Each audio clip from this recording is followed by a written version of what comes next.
Fala pessoal, tudo bem? Fazendo esse vídeo um pouco mais caseiro aqui, espero eu. Mas para falar sobre um assunto bem interessante, geralmente eu converso com vocês aqui sobre teologia, sobre tudo, mas eu também queria fazer um pouco de um espaço onde a gente pudesse abrir o coração, pudesse discutir algumas coisas que eu considero interessantes, ou mesmo para compartilhar algumas coisas que tem aqui dentro e ouvir vocês. Mas eu queria falar com vocês sobre um assunto. Eu estava esses dias numa conversa comigo, um aconselhamento. E ele falou algo interessante, assim, que não é a primeira vez e que isso me chama a atenção.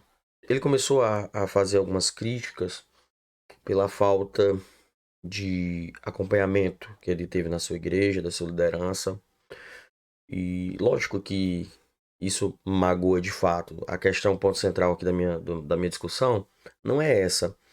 Mas é como que às vezes a gente entende as coisas, né? Porque a gente cobra muita coisa da igreja, né? E obviamente que se espera muita coisa da igreja. Porém, a gente não se coloca como sendo participantes dessa igreja. Deixa eu te explicar aqui melhor. Lógico que não vamos ser hipócritas de dizer líder, um líder religioso, um pastor, por exemplo, ele é igual a qualquer outra pessoa.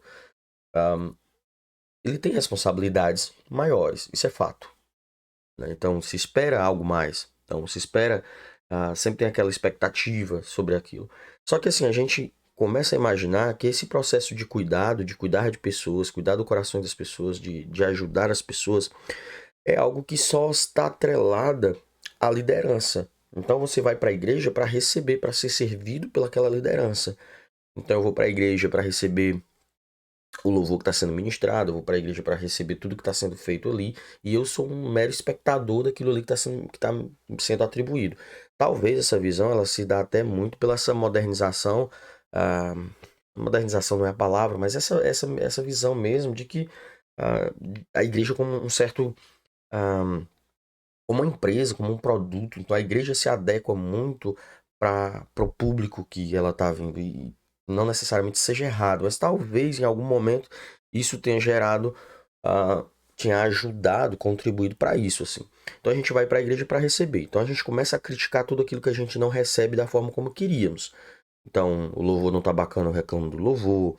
As tias que cuidam das crianças, se não tá bacana, eu critico essas tias que cuidam das crianças, essas linhas, né, das igrejas que tem, enfim, um exemplo. E os líderes também, quando esses líderes eles não me suprem todas as necessidades que eu sinto, eu começo também a ficar, a criticar aquilo ali, porque eu não recebi o produto que eu esperava receber. E assim, deixando claro que eu não estou dizendo que o líder não tem um papel de cuidar de pessoas. Ok, o líder tem sim um papel de cuidar de pessoas. Esse é o papel do líder.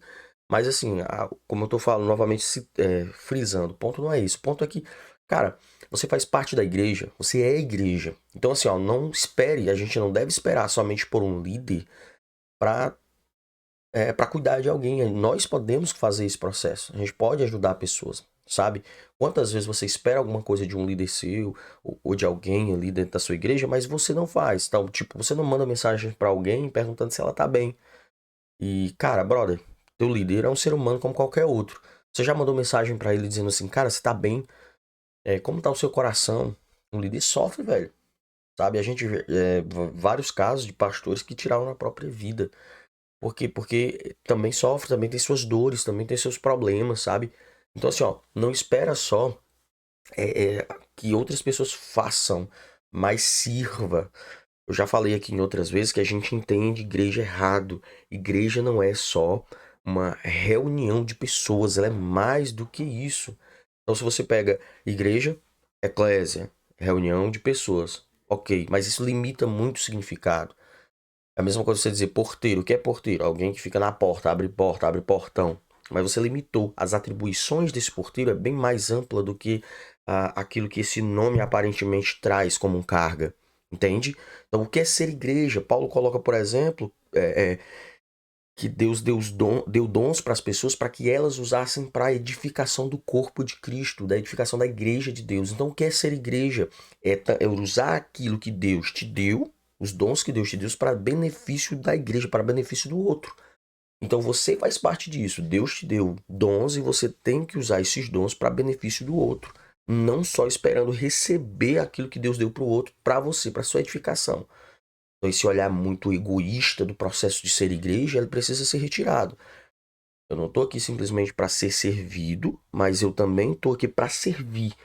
Então, eu sempre costumo dizer que aquilo que falta em mim, Deus colocou no outro. Deus colocou no outro algo que vai edificar a minha vida. Sabe? Então a gente começa a fazer muitas críticas, e não vou dizer que essas críticas não sejam pertinentes, mas a contraponto, a gente não participa de fato desse processo de ser igreja. Juninho é o meu gato, tá? Mas enfim, tô gravando vídeo, cara. Tá bom. Ele vai participar do vídeo, tá? Mas enfim, a gente quer receber muito e a gente quer dar pouco. Agora imagina se a gente troca esse olhar consumista de ser igreja. E ao invés de querer só receber, a gente começa a dar a transformação que ia acontecer no meio. Sabe? Muitas dessas críticas que nós mesmos fazemos, quantas delas iam parar de acontecer? Então agora imagine aí, e aí é um pensamento que a gente tem que ter também. Um pastor cuida de ovelhas e bacana, um líder. Eu tô citando pastor aqui, mas serve para outros líderes também. Mas pega no pastor como exemplo, o pastor cuida de várias pessoas. Cara, nem sempre ele vai conseguir dar um suporte em determinado tempo para todas as pessoas. Não que ele não tenha que dar suporte para todos, mas ele não vai ter essa condição de dar um suporte a determinado tempo para todo mundo. Então, tipo, imagine que uma semana ele vai ter condições de, sei lá, conversar com todo mundo da sua igreja. Não vai ter essa possibilidade.